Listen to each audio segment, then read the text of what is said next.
ఓ బాటసారి ఇది జీవిత రహదారి.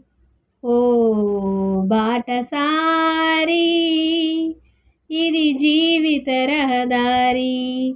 ఎంత దూరమో ఏది అంతమో ఎవరు ఎరుగని దారి ఇది, ఒకరికి సొంతం కాదు ఇది. ఓ బాటసారి ఇది జీవిత రహదారి.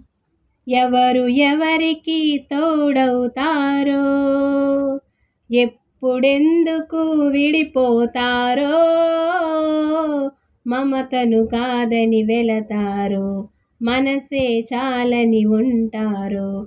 ఎవ్వరి పయనం ఎందాకో అడగదు ఎవ్వరిని, బదులే దొరకదని. అడగదు ఎవ్వరిని, బదులే దొరకదని.